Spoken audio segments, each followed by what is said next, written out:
Welcome to The Impossible, where we empower others to face the impossible, inspire them to be impossible, and motivate them to do the impossible. I'm Matt, and we're back this week with my brother, Austin Douglas. How you doing today, sir? Fantastic. Hello, everyone. Absolutely. Guys, it's not often in life you get to meet somebody who has so clearly found their passion, and not just found it, but are pursuing it every day with everything they do. And you guys hear us talk a lot about passion and how to tie that into purpose and how to build that as a driving force for your life toward everything you do. And we've been honored to meet a lot of people who are pursuing life in this direction, in this capacity, but I don't think we'd ever encountered anybody at the level of Curtis Miller. And we were honored to meet him last year in January. He was on the podcast talking about his personal journey and where he's grown and how he found, even though he loved competing and he loved the sport and he loved the process of powerlifting, he really found a deep and intense passion for coaching and helping to build others up in a similar capacity. And then I had the honor of getting to work with him, and he is one of the main reasons that I was actually able to achieve the 500-pound squat. There were so many people in my corner that I'm so thankful for, but I truly believe that lift would not have happened that day without this man and the process and the coaching and everything he laid out for me along the way. And we want to spend some time today chatting about some of the challenges that can come up from an athlete perspective, from some of the emotional challenges, some of the mental challenges, how we can work to overcome a process that feels like things may be totally derailed, things may be falling apart, and we may feel like we have no path forward. How can we take that first step down a path toward a specific direction, toward the goal we want to hit? And even when it seems like nothing makes sense, everything's falling apart, our path is totally derailed, how can we still show up to put in the work we need to put in that will get us to where we want to be so that we can show up on the day of the performance with every intention of achieving our highest potential?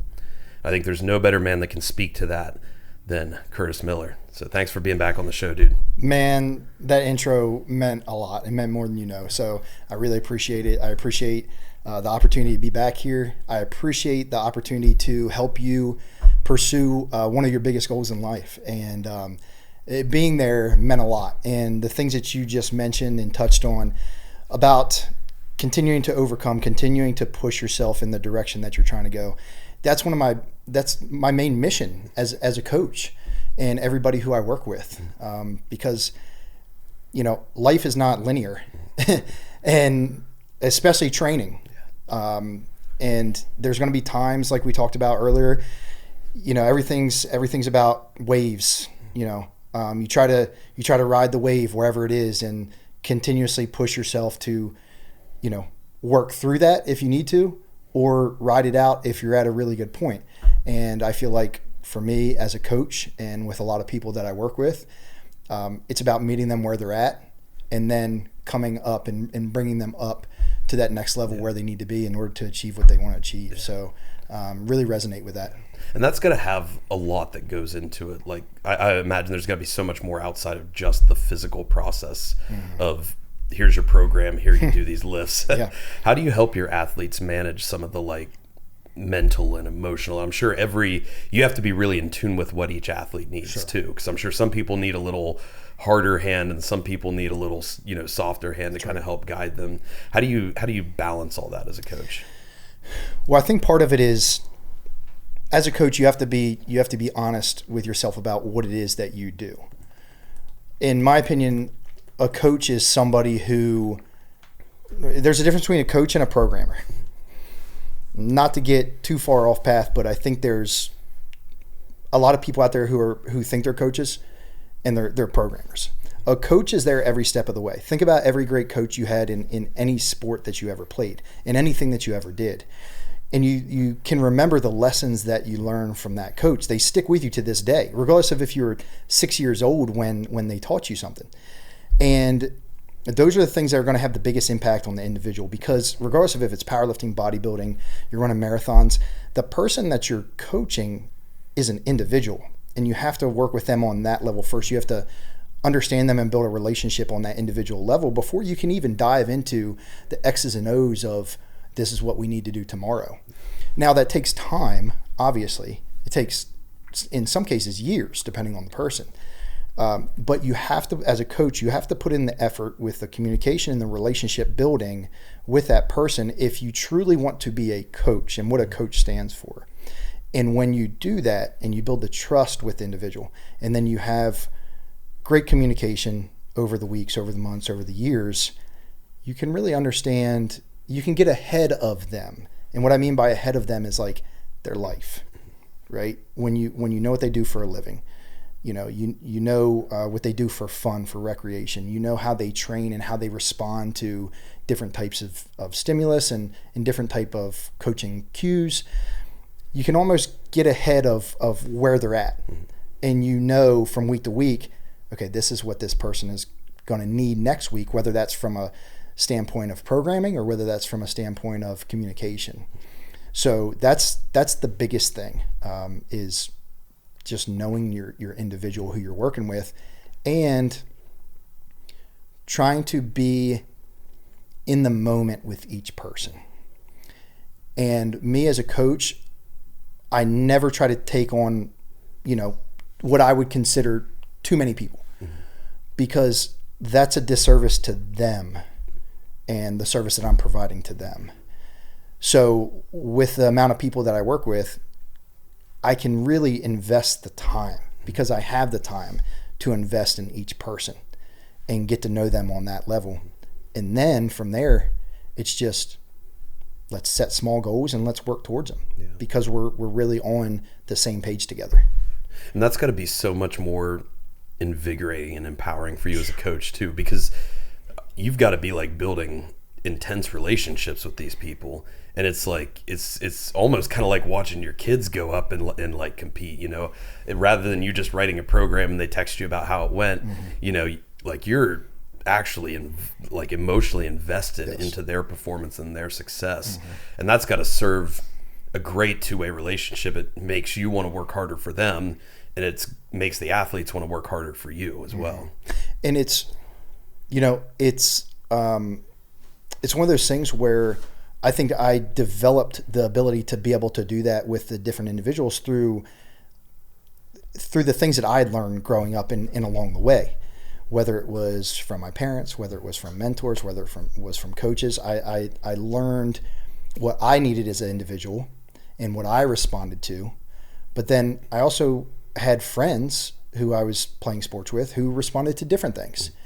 And so it's really being a good listener and hearing people will basically teach you, if you're paying attention, what they need and what they respond to. So as a coach, you can't go in, every coach has their philosophy, their coaching, their training philosophy, whatever it is. Well, within a philosophy, you have to understand that, and we were talking about this earlier, there is not just one way to do things. There's not just one way to coach people. You develop that foundation, but then you branch off of it depending on the person. And you have to be able to conform to each person while still sticking within the things that you believe in. And I think that's a big part of it too. Yeah. And that makes a lot of sense, because I'm sure a lot of you guys listening know, but Curtis helped coach me up to my 500-pound squat. And it was kind of an interesting decision when I made it, because I'd worked with another coach for about 2 years. And all of a sudden, like 4 months out from what was going to be the biggest meet of my life, the biggest goal I was chasing, I decided to switch to a different coach. And it wasn't because the previous coach was doing anything wrong. I was just looking for something different to give me an extra edge, and somebody who would be really all invested in my own success, somebody who had a lot of experience, was very successful with the movement of the squat in their own right, and somebody who understood that really technical side of powerlifting, because I had always been very emotionally driven in powerlifting. The coach I had was also an emotionally driven powerlifter, and I wanted somebody who could balance that out and bring some of that technical aspect. And after meeting you, getting to chat with you on the podcast last year, and then just seeing how you worked with people like Natalie and other athletes, and seeing how in tune and how focused you were on each little part of the movement and catching things that, like, at the time I would have never seen in a million years. I will say it's amazing to me now how many things I catch just because I learned that from you. Like it blows me away how, like, whether somebody's got like a weak upper back, or they're leaning forward too far, whatever it is. I'm like, wow, it's like Curtis is like speaking in my head right now. Well, it's funny you bring that up because, well, first of all, I had really great people in my corner helping me along the way. When I first started out lifting, I was very self-taught. I was, I hovered towards Elite FTS, and I was reading a lot of their articles and watching a lot of their videos, and then I would go into the gym and try to apply those things. And that worked for a long period of time. And then, through my travels, I met a great group of individuals who was just at that next level. And I knew that if I wanted to get to that level, I needed to surround myself with these people. And that's when I was making, the long road trips and things like that. And there were some really important people that were involved in the process of taking me from, say a 650 pound squat up to over a 800 pound squat. And I did that in a relatively short amount of time. And I didn't change anything about my training, but I became a more technical lifter and a less emotional lifter. And what that allowed me to do was handle more weights precisely and do that more frequently. So when you're a very emotional lifter, out of a training session, you may get a handful of reps that are pretty good reps, right? Well, if you can harness some of that and you become more precise and more technical in your execution, now you have a greater number of repetitions each training session that are higher quality repetitions. So in the long run, that's going to make a bigger difference. And when I surrounded myself with these people, Jabez Burford, Casey Williams, Joe Lucas, John Wazowski, Cody Nygaard, just to name a few, these guys held me to that standard every training session. And, the first cue I ever gave you when I came down here last time for the podcast, you were squatting. And I said, hey man, one thing that's really going to help you, if we adjust this rack height a little bit, it'll allow you to, when you set up into the bar, you push your back into the bar and use the bar to pull your sternum up. And if you have a logo right here, I want you to pull that logo up a little taller, and it'll set your back and it'll get that bar more over your midfoot instead of out in front of you. So when you squat, you'll stay more balanced. And that, I didn't come up with that. That was what these guys were holding me to every single rep of every single session. And if I slacked, the second I put the bar in the rack, they would be like, or in my mind, I'm like, yeah, I killed that set. And they'd be like, hey man, you gave up your upper back, or your sternum fell. Fix it on the next set. And and that didn't mean that I didn't do a good job. It just meant that they knew that I was capable of being better. And with the goals you had in mind, like That's there right. was no room for, there was not that. And I'm glad you bring that up, because at the time I was trying to be the best powerlifter I could be. I wanted to squat this and then that, and then ultimately what I did. Yeah. And I knew that the heavier the weight, the more precise I had to be, and the less room for error that there was. And for when it came to working with you, I knew for what you wanted to do, and the challenges that you face as somebody lifting, and especially squatting, this is how precise you had to be if you wanted to move that weight. Because when we had our first call and you told me, hey man, this is my current PR, and I said, and you want to squat 500 pounds? And you said yes. And I said, we can do it. It's going to take a lot of work, and it's going to take a lot of precision to be able to do it. And it's very rare.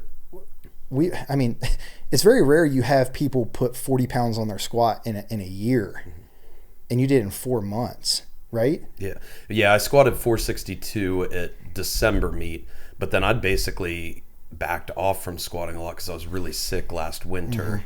And then I did a bench only meet in April, and so I really had not squatted heavy at all. But 462 was my heaviest squat ever, and that was in comp on December 2024. And then we started up prep in like April. So if you assume I stayed the same, which I didn't, you lose a little bit of strength in that much time off. It was like 4 months from when we started working together to the day of the comp. Right. And the thing about that is, yes, you're getting stronger throughout that process. You know, the programming that I gave you, the exercise selection, the load management, the recovery on your end, the effort on your end, those all play a big, big role.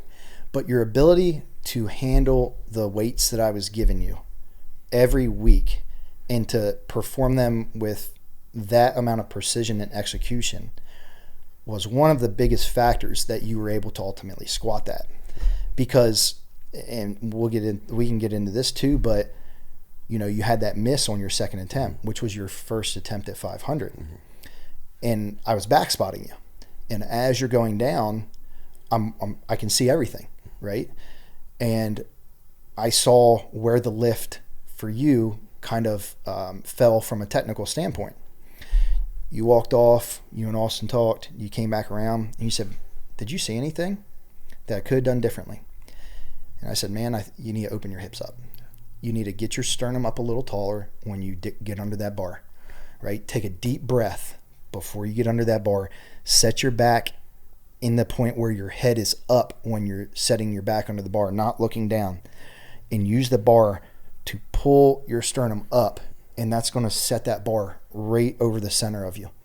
And then as you're going down, open your hips instead of, you know, letting everything track forward. And as you're going down, I think I said open up. I was like, open up. And I saw you open up when you stayed balanced and you're able to drive through it. And it was a full circle moment for me, because the first time we ever trained together, when I came down here, I told you, you know, working with you on getting your sternum up and in the hips and everything. And that was ultimately that last cue, that last piece of the puzzle to achieving that goal, which was awesome. I still have chills thinking about it. Dude, that's really cool. I remember like last year when you came up and helped me, and I remember being amazed at how much that little cue made a difference for me. But I'd kind of forgotten how that all kind of ties in together, because you're absolutely right. And I can actually see it when I go back and watch the videos, because I've got the video of where I failed 500 in the video where I got it. And I can see like when I unrack, like my sternum just collapses. And it was like a half inch, mate. Like it just collapses a little bit, and I let that weight just shift me forward a hair. But it's like with that much weight, that's all it took. That's right. And I come down, and it just like folds me over.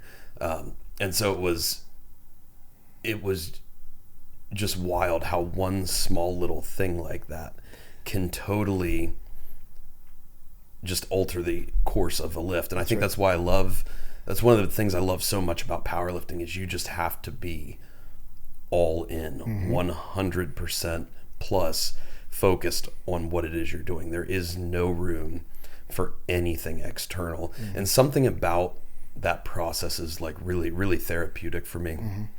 And it's it was so cool to see from the beginning of like when you came down and gave me those tips, and then we started working together. Like from the beginning, I could tell you were so focused on like what I needed, which is one of the first times I've really, really felt that from a coach before. Like you had heard me say that I needed lots of communication, and you heard me talk about a lot of the things I was struggling with from the health issues I was battling at the time.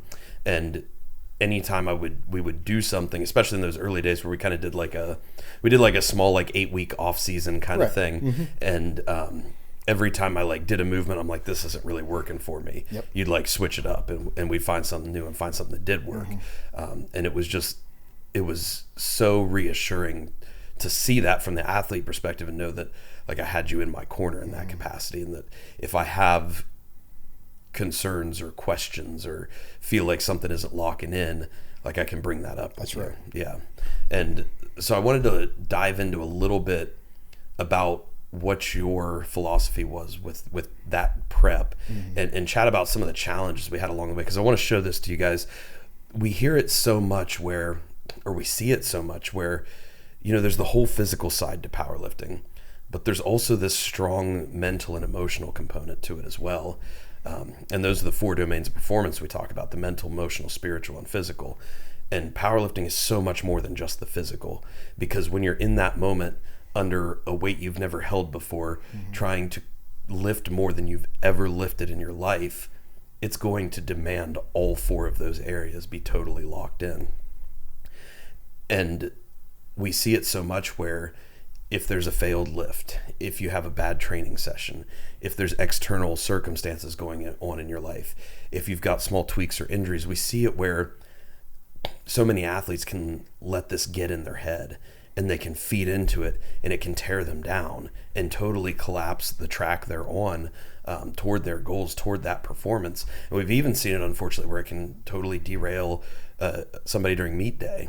And so we wanted to kind of dive in, and especially following on from our chat with Natalie last week, how can athletes work to overcome a lot of these challenges? How can we take a bad training session, take a challenge that arises in our personal lives, take a missed lift on meet day and work through that, still putting in the work, riding that wave out like you talk about, and then be able to come back, show up for that lift and still find that highest potential? Well, you said it multiple times right there. You said the term work. It's a lot of work. Every individual. It doesn't matter what they respond to from a coaching standpoint. It doesn't matter how they're built. It takes more work to get to that point where you can control that part of yourself than going into the gym itself. I think it's easy to see a program and say, I got this.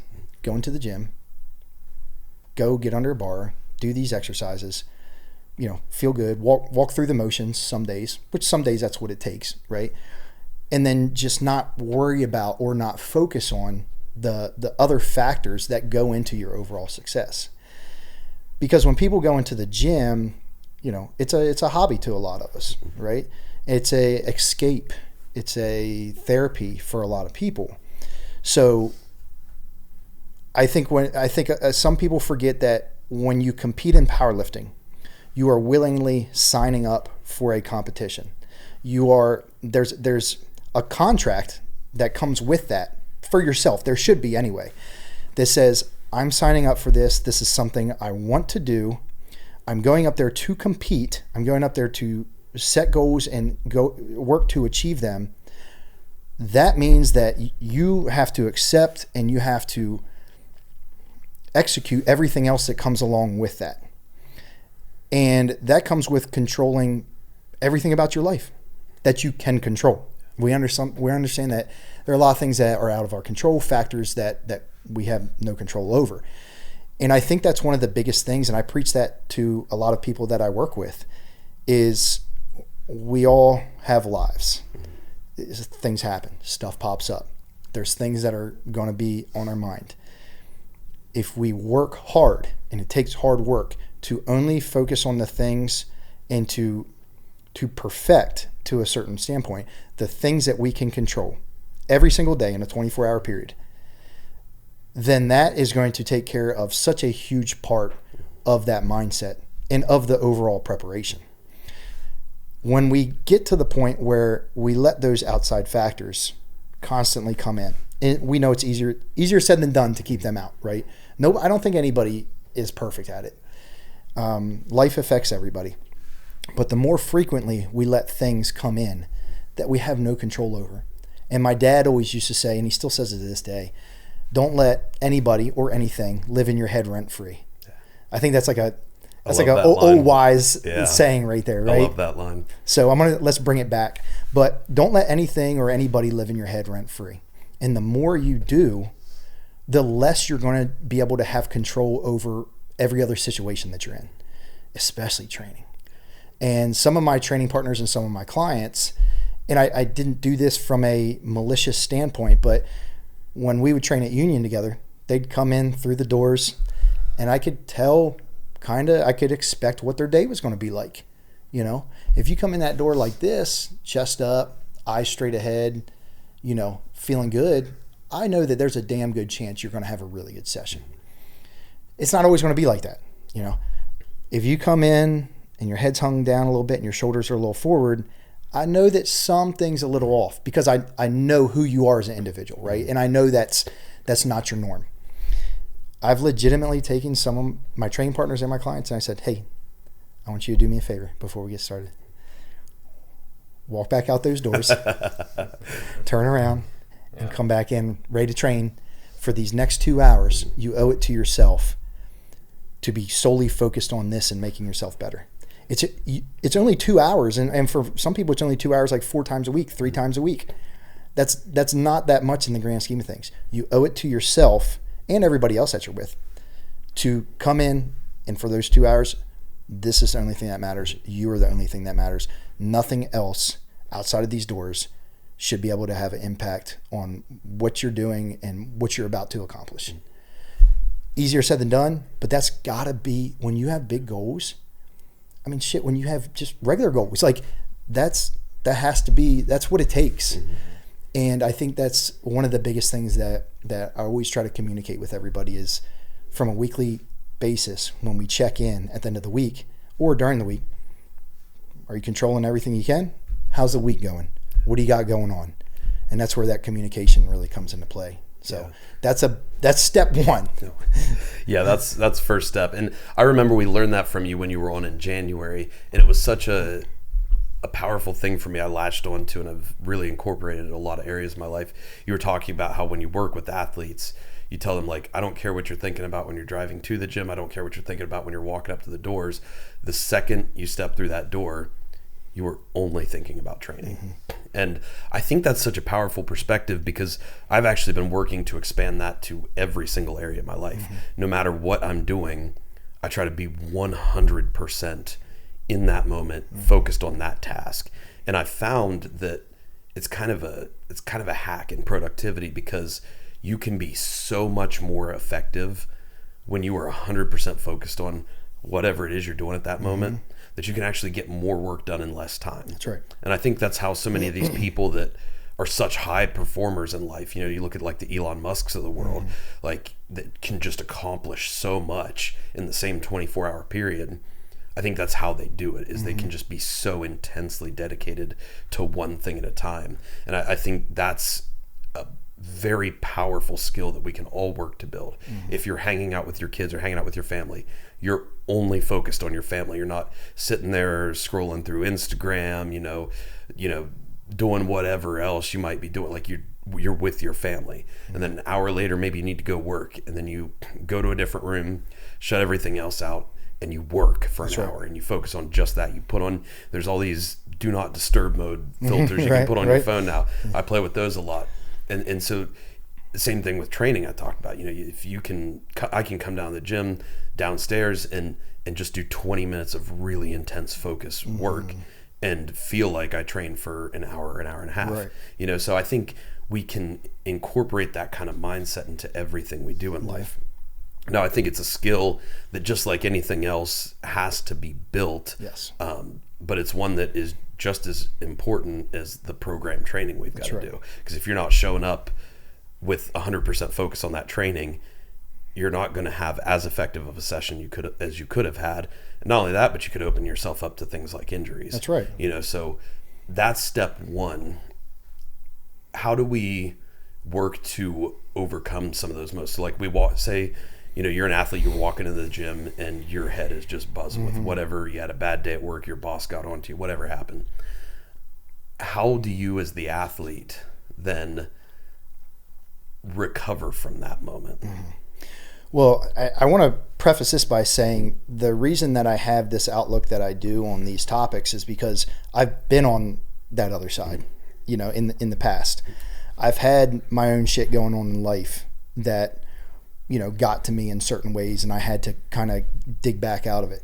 So when I say these things, it's not coming from a standpoint of like not being relatable. It's because I've lived this and I've learned what does work. And the best thing, anytime I experience something like that, specifically going into a training session, I made sure that, let's say I'm driving to the gym, okay? I sit in the parking lot and I turn the music off.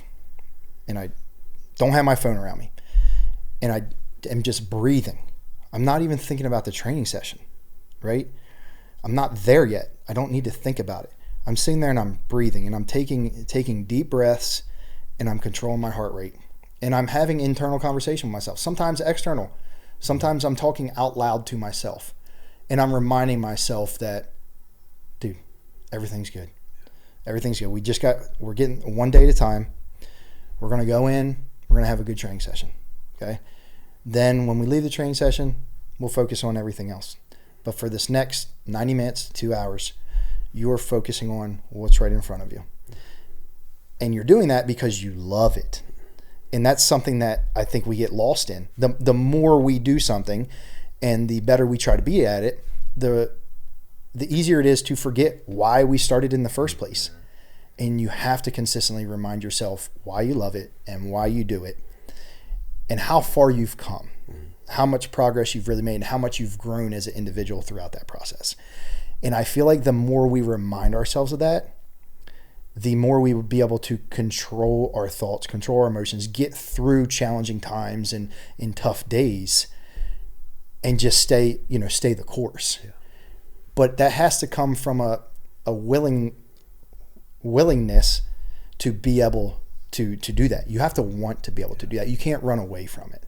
And I think it's becoming easier to run away from those types of things. If I'm going to the gym and I had a shitty day at work, or my significant other and I got in an argument, let me see what's going on, or let me find something else to think about, even if you're not on your phone. So it's being in that moment and being present and understanding what needs to be done in order to achieve this task that's right in front of you. And you mentioned something about being the productivity that comes along with that type of mindset. Like when you go into the gym, this is the only thing that matters. It's easy for somebody to say, well, that's very selfish, because there's other things going on out there that matter much more. Well, there are. And maybe your life, maybe you're going through something in life that is much more important than that training session. But if you can't be focused on yourself and building up yourself for that amount of time, then you're not going to be the person that you need to when you leave there. So if you're training for 2 hours, but you're not present mentally and you're thinking about everything else that's going on, when you leave there, you're not going to be any better than when you walked in. And you're probably going to be worse to some extent. Yeah. So that dedicated time that you're focusing on just yourself and nothing else matters is helping you to be a better person.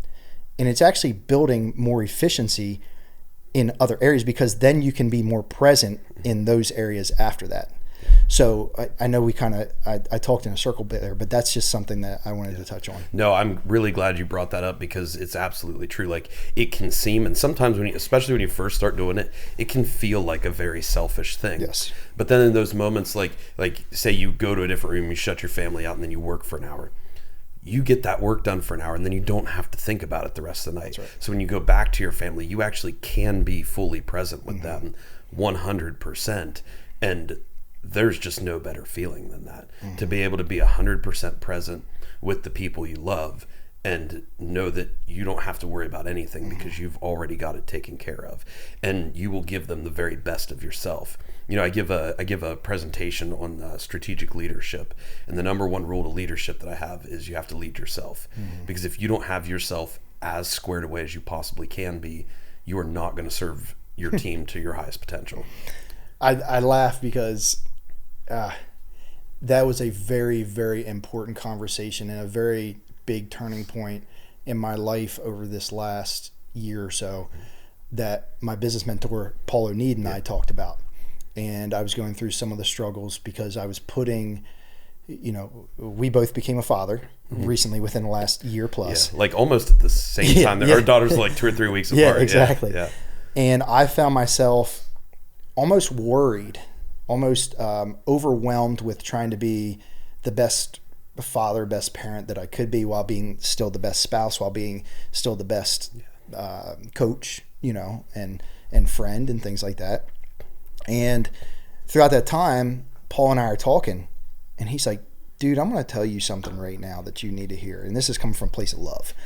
he's like, you're doing a disservice to those people in those areas of your life because you're not present when you're doing the things that you need to do. He was like, you know, when you go down in the basement in your office and you're coaching or you're programming, like, how dare you think about other things that are going on? How dare you sit and, you know, scroll on your phone for 15 minutes? He was like, you're taking away from your ability to be the best that you can in that moment so that you can be more focused on these other areas of your life. And when he said that, I was like, that's a direct correlation with training. Mm-hmm. It really is. Mm-hmm. And it's funny how life and training often are very, very relatable, right? Yeah. Yeah, it's 100% true. And hearing you say that, actually, dude, it almost makes me tear up a little bit because I understand that feeling so perfectly. And I think it's something that can happen to men and women, but I think it's something that a lot of men are particularly susceptible to, this area of, especially when you've got a lot of different things that you're chasing all at once, and this guilt that you can deal with of, I'm working on this passion that I love and I know it's going to build a brighter future for my family, but at the same time I feel so guilty because I'm spending time away from my family to work on this. And like, am I being a good father to my daughter? Am I being a good husband to my wife? Am I being, in your case, a good coach to the people that you're working with? You know, and you just feel like everything is like fighting itself, and you just question like, how do I even keep going forward in this? And man, it's a tough place to be. If we have had this same conversation a few weeks ago, I would not have been in the place to be able to talk about that. Yeah. Because I go through the same things that a lot of other people go through. And, you know, with those people that are close to me, I've talked to them about these same challenges in life. And when I coach, you know, my clients, or I'm helping my friends, every piece of advice or recommendation that I give their way is coming from a place of me being able to relate to what they're going through. Never a place of like superiority or, you know, man, how dare you do this? Like, it's always because, brother, I've been there and this is what I had to do to get to that next level of where I needed to be, or get myself out of where I was, you know? And I think that's it's a part of being a good person, a good friend, but a good coach, you know, as well. Is that relatability. Yeah, that makes a lot of sense. And I'm the same way. It's something I was like, that exact feeling, something I was really struggling with until just like very recently here in the last few weeks to a month or whatever. It's literally been this process of just one thing at a time, you know, this hyper focus on whatever it is you're doing right now. And that's what seemed to remedy a lot of that in myself. And I think it's because now when I'm spending time with my family, I can actually like be present in those moments. So it's actually like, even if I'm spending less quantity, the quality is so much higher that it makes me feel like I'm actually giving to my family. That's right. I'm actually giving to our business and our pursuit here. I'm actually giving to all the other buckets of responsibilities I have in life. And so I think that all has to carry over so precisely and exactly to training as well as day-to-day life for everybody. But I wanted to, just jumping back to the prep a little bit, I wanted to kind of bring up for people and show some of these moments where it seems like things are just totally going south, totally going sideways. And I think anybody who's competed in powerlifting, and especially if you've competed a few times, you've felt this before, where you're in prep and it feels like nothing is lining up. It's like a loss of hope. Yeah. And you're just like, what am I even doing here? Why Should am I not doing? compete? Yeah, exactly. All those questions are running through your head. And I definitely hit a couple of those moments on this prep. You know, we started out strong. I felt like in the off season, things were moving good. And then I hit another really bad bout of anemia, kind of like right as we were starting prep. And we're not even under that heavy a weight yet, but I'm like blacking out under the weights in the training session. I'm like, well, this isn't good. And so I'm working with my doctors to try to get my IV iron. This anemia thing is a big thing I've dealt with off and on for the last several years. And then we hit a moment, and I don't remember exactly where it was in prep. I want to say we were like 6 or 7 weeks out from comp. Like, there's still time to work, but we're really coming into crunch time, especially if you consider 2 to 3 weeks of deload before That's the right. meet. Yeah. You got 4 weeks of training left.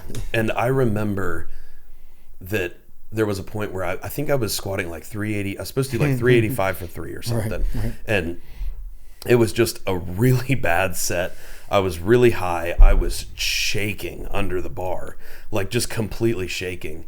And I'd had nights like leading up to this and after this where like I'm literally laying awake in bed and I can't fall asleep because I'm thinking like, how in the hell am I going to go from shaking and almost crumbling under 385 to squatting 500, you know? And so like I'm not immune to these type of thoughts or these mental Nobody struggles either. But I remember there was a message you'd sent me, and it wasn't like you were trying to pull me away from the goal at all, but it was like there was a message that was, and I forget exactly what you'd said, but I think maybe you were hinting at, hey, maybe we need to like look at what we've got available to us for this meet. Like maybe there's some other numbers we need to look at, and maybe I just heard it wrong. But I remember that message coming up, and I remember because I was standing in my grandpa's driveway and I heard that message, and I was like, I've got to like tell Curtis what's going on in my head. And I was like, I hope this doesn't piss him off. I was like, it would have pissed me off if you didn't say anything, and I would have found out. I sent you a voice message, and I was like, dude, I am here to squat 500 pounds on this day, and I don't care if I unrack it and completely crumble. I don't care if I fail it. I'm not. My goal is not to lift the heaviest weight I can possibly 490. Lift. Yeah. My goal is to show up for exactly what I said I was going to do, to have what we call an unruly faith in my own potential.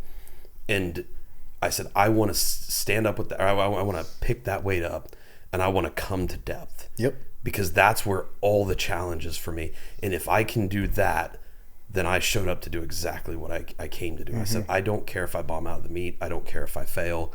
I said, I want to show up to do what I said I was going to do. And so I'll be honest, I was a little nervous sending you that message because I'm like, oh man, I don't know how he's going to react to this. But you like responded pretty quickly, and you're like, all right, game on, we're good to go. Yeah. And I remember that was so powerful to me, because that's a mindset that very few people I've met in life can even understand. And that's, it's not like something special about me. It's just like I work a little bit differently in the way I approach some of these things. And I've just not found a lot of people who can really understand that mindset, which is fine. I don't expect people to. But the fact that you were just like immediately like totally like, all right, if that's what you want to do, that's what we're going to do. Yeah.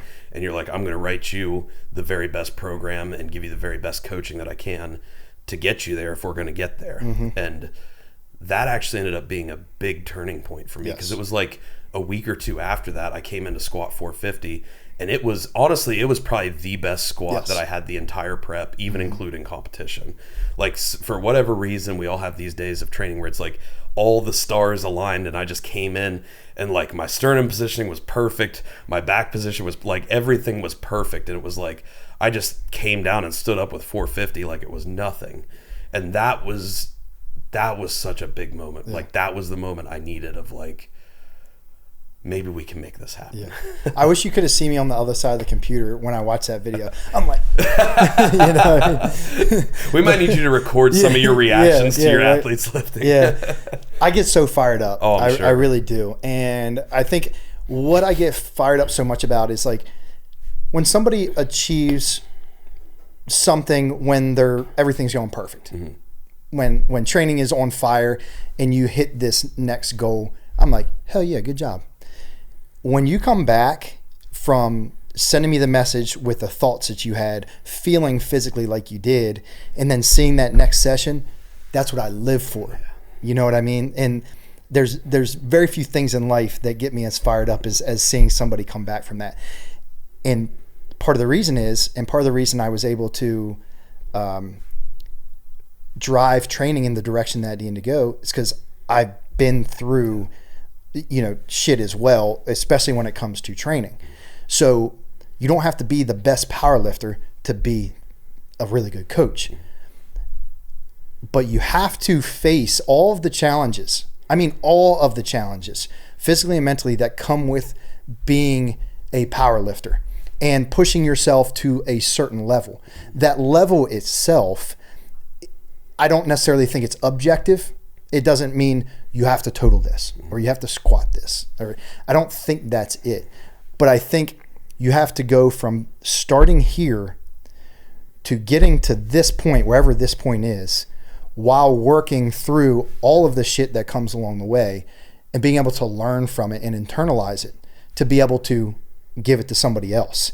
In that moment, I knew exactly what you needed, like instantly, just by hearing you talk. And a big part of that is because of the relationship that we built, the communication that we established in the short amount of time that we had been working together. So I knew what you needed from a programming and coaching standpoint, but also that's not something I would just say, okay, let's do it for anybody. However, the tone in your voice and knowing you as a person, hearing what you said, I understood that there was an acceptance that came with what you said. When you said, this is going to sound off the wall, but I would rather go to this meet and attempt to squat 500 and get crumbled by it than to not put it on the bar at all. And I've had very, very few people in my life ever say that. And I know when somebody says that, somebody that I know really well and I know what they stand for and what they believe in, I know that they're serious. And my job is to meet you where you're at while keeping you safe, right? Like, I'm not going to say, yeah, screw it, Matt. Let's put it on there tomorrow, right? Like, why not 600? Yeah. Why not 600? Yeah. I'm going to prepare you to the best of my ability. I'm going to say, here's my part. Give me your part. Here's my best. Give me your best. And if we meet in the middle, there's a damn good chance that you could do this. And where you're at right now is not going to have a overall large impact on that. It's having an impact on training right now, you know, your ability to lift, your ability to recover, but that doesn't mean that the strength is gone. Mm-hmm. You know, when you have trained for any substantial period of time, we know that for maximal strength, right, and maximal force production, we know that it can take a month of not performing that movement before we even start to see any amount of fall off in force or power or strength. So what's a week in the grand scheme of things? It's a blip on the overall goal. So it's like, hey, let's chalk this week up. These are the adjustments we will make. And for you, the adjustments were in the amount of work that you could perform each day, each training session, that would provide the stimulus that you needed and to prepare you as much as possible, but that you could recover from. So I remember we started adjusting the accessories. And it's like when we were further away from the meet, you know, we had the main lift, and then we had like a secondary movement, and then we had like 3 accessories. Mm-hmm. And then it got to the point where it was like, well, with what you were going through, this ain't going to work, man. You could do them, but it's not going to lead you where we're trying to go. I couldn't recover from That's them. right. Yeah. So I remember we cut that out. Mm-hmm. And I believe we cut that 4th training day out. Mm-hmm. Yep. As we got closer to the meet, because we realized, like, when you were present squatting or benching or deadlifting, you were all in on that session. So in my mind, through experience and through watching everybody, you know, watching and coaching the people who I have along the way, you can get more out of that singular thing that you're doing. So with your squat sets, you're putting so much effort into them that you're getting more out of it than, say, your average person will. Your average person is going to need more work after those squat sets, but you're able to really gain the stimulus from that top set to where we could come and only do, you know, a couple accessories after that, and that's all you needed. Yeah. And you could do that for 3 days and make progress. Yeah, and that's so wild to think about, because I remember, and I said at the beginning that, and I truly believe this, like, I do not believe that 500-pound squat would have happened at that meet without having had you as my coach. And obviously, like, all the programming and the coaching the whole time plays a big part of that. But there's 2 key, like, really critical moments that I think make that statement absolutely true. And one of them was that moment where I sent you that message of, hey, I'm here to show up and get under 500 pounds. Mm-hmm. And, like, I don't care if I fail. but that's what I'm here for. And then your response to that changed the entire tone of the rest of that prep for me, because I could have had a coach that said, no, dude, this is not the right thing to do. This is not smart. And maybe they could have even been safely saying on the grounds of this is not safe. I don't know.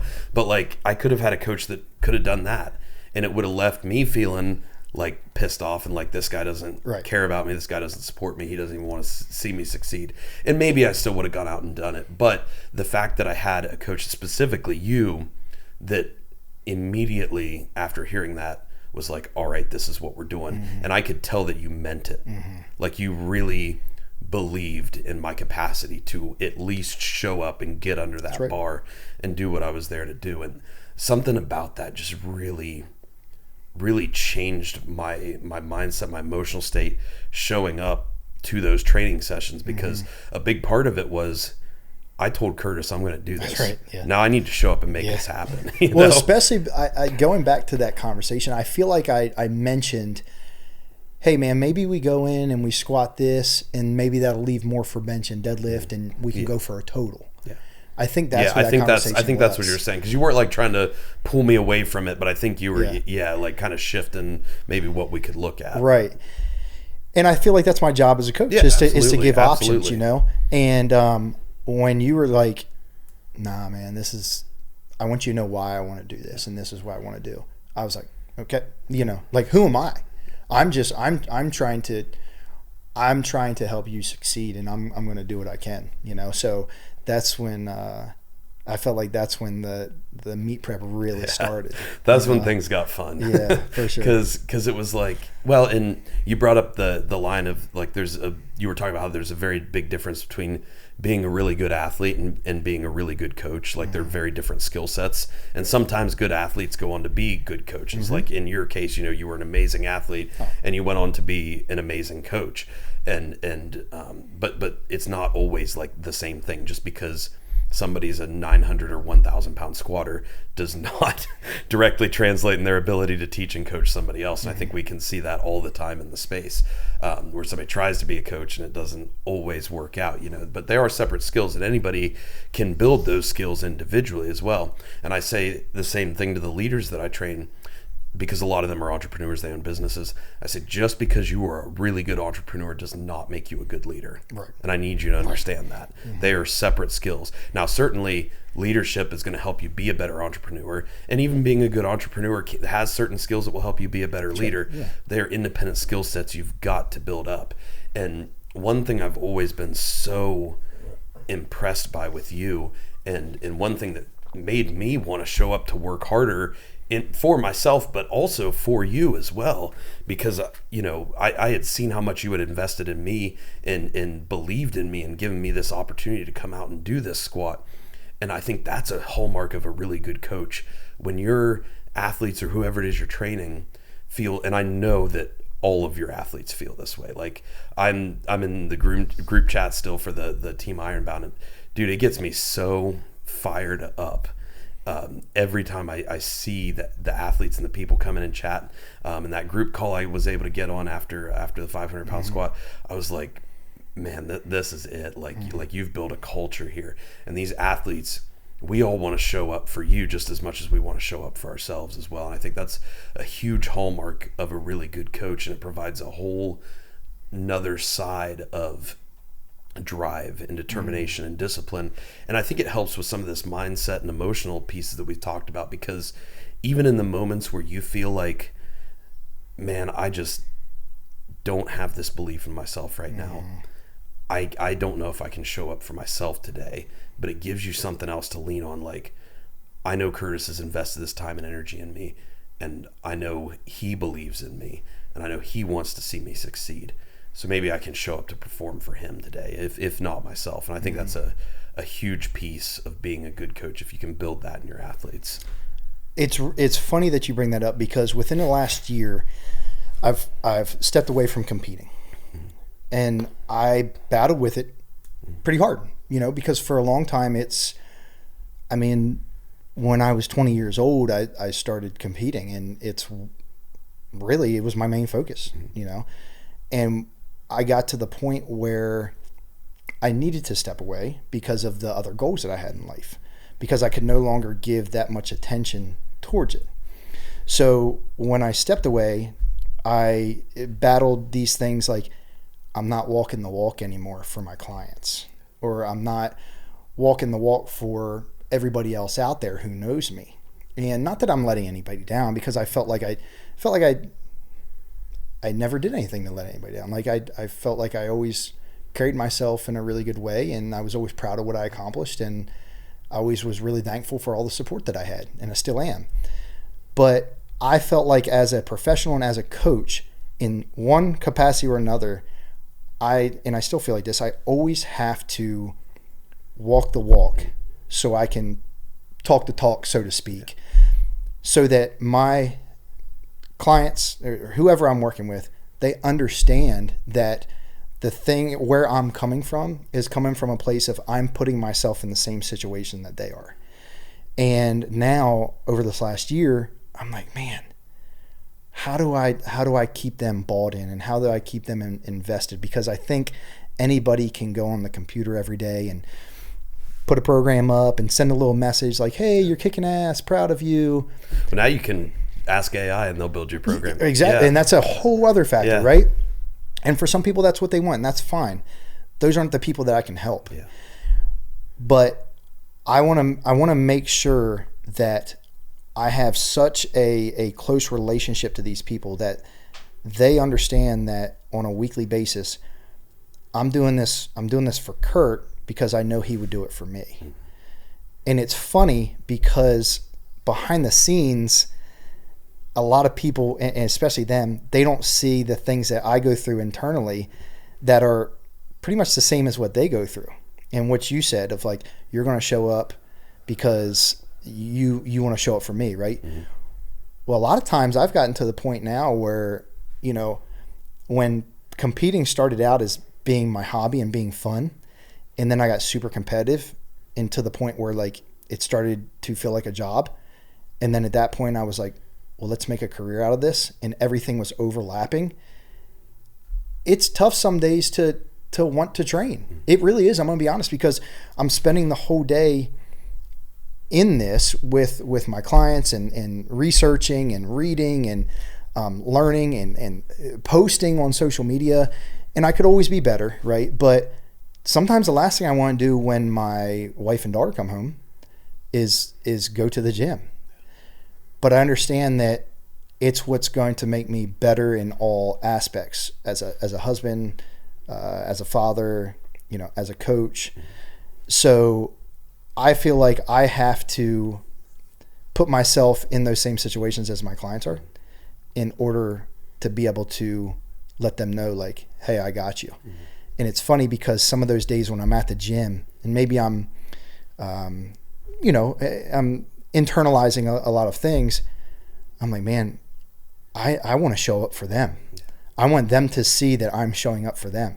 We're on the other end, on the other side of the computer, they might be in the gym too saying, man, I'm here because I want to show up for Kurt because I don't want to let him down. They don't realize that I'm going through the same exact thing. It really is full circle. But yeah, I think that's the best case scenario you can build, you know, like when you're showing up for your clients and they're showing up for you, like there's just not a better relationship from an athlete coach perspective that you can possibly have. And I love seeing it because even just the other day you posted a video of you were benching 3 plates like it was nothing. It was hard. It was hard. Well, you put in the comments though, or the description or whatever, you were saying how you've been making it a goal to show up and be extremely intentional with every aspect of the lift. And we saw that today when you were squatting. Absolutely. And I was telling you, I was blown away how whether there was 1 plate, 2 plates, 3 plates, 4 plates, your reps looked the exact same. Mm-hmm. Exact same speed, exact same focus, exact same, like everything was the exact same. And it's so cool to see that, but it just shows that there are different goals you can chase here. Right. It doesn't always have to be about just that total number. Mm-hmm. Like there are all sorts of things you can chase in this discipline. And I imagine that's got to be a fairly important thing for you with how long you've been training, and B, now, like you said, coming out of the competitive side, mm-hmm. and then kind of asking yourself, how do I still set that standard for the people who follow me, because I understand that and I feel that myself, and it's something I've been struggling a little bit internally with myself here recently of like, I don't have like the next impossible thing on the calendar right now. Like I've got things that I'm chasing in terms of my health and things like that, but it's not really showing anybody things really if I'm like, look at my lab values this week. Check out that CK level. But to the right people it would. Yeah, to the right people who need that, right? But it's like, man, so I'm kind of, not that I struggle, but I'm wondering like what's next? What do I do after this? And I imagine that's got to be kind of a tough thing to battle, but I think that's the cure to it, is showing that there are still ways that you can still show up and chase something at a whole new level that maybe you've never been able to explore before, and that will translate to your clients and to your athletes. Because I was watching that video, I was like, the level of control and precision he has with that 315 is just mind-blowing. And it shows us as athletes like this is where you can get with enough training and dedication and focus. So I think it's really, really important to still follow and chase those things, and to give that to your people as well. It has to start with the competitiveness within yourself. And we understand that with human beings, there's different levels of competitiveness. Some people aren't very competitive, and some people are overly competitive. But I think regardless of what your goals are, whether it's to compete in powerlifting or whether it's just to get in the best shape of your life, you have to have a level of competitiveness within yourself to drive yourself and to push yourself. Because like I mentioned, I'm a year removed from competing, and it's going to be longer than that. Who knows how long it's going to be. Maybe I'll be back, I don't know. But I have to find ways to compete with myself. And when I tell you that I was looking forward to coming up here, it wasn't just for this moment. I knew that when I stepped foot in that gym, it didn't matter what bar we ended up using. It didn't matter who was hitting what. If the damn gym was empty and you guys decided not to even show up that day and play a trick on me, I'd have walked up to that squat rack and I would have pushed myself.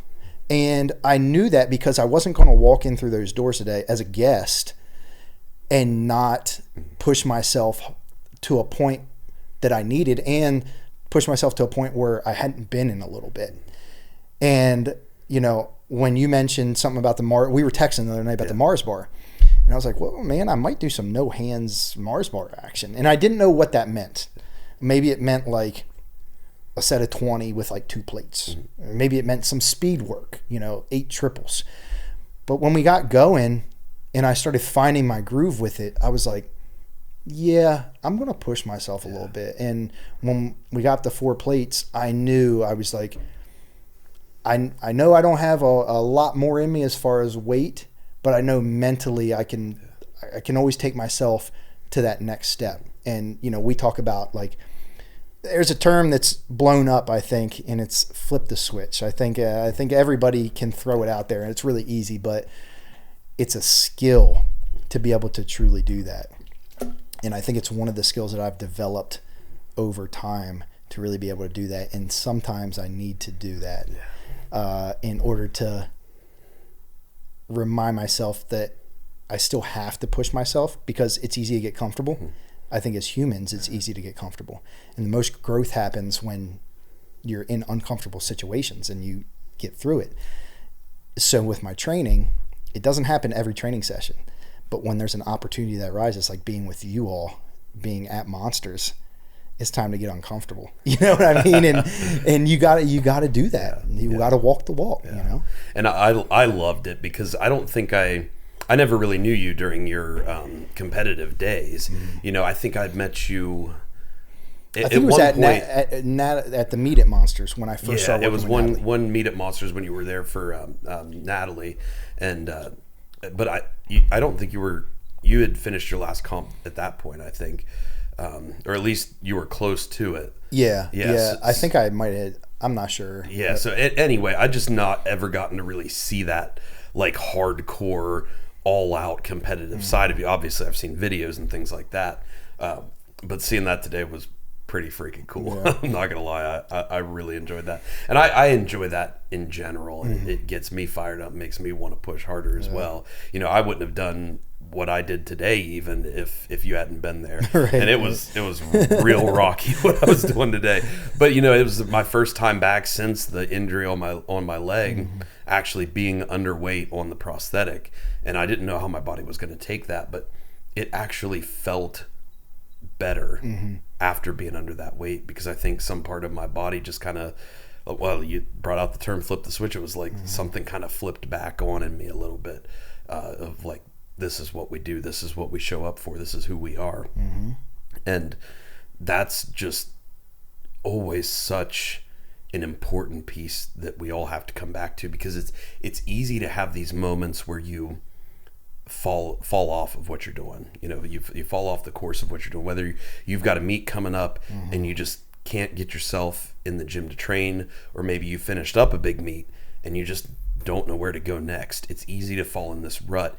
And I think a lot about momentum. And one thing that's been driving me a lot recently is speed of action. So if somebody messages me on Instagram, rather than letting it sit there and then I wait a day or 2 days or 3 days, I message them back right now. If somebody sends me an email, I send an email response right now, or at least that's my goal. Right. This like speed of action, because it helps reinforce and even promote more momentum in the direction you want to be headed in. But momentum can work in the opposite direction as well. It sure can. And when you start slowing down, when you fall off the path, when you stop training, sometimes you have to take a step back from training to pursue other goals, or to let yourself recover from injury, or whatever it is. But you have to always be very cognizant and very aware of those moments, so that you don't let that momentum stop. You don't let it slide, and you don't let, once the physical side slows down, it can easily slip into the mental, emotional, spiritual sides as well.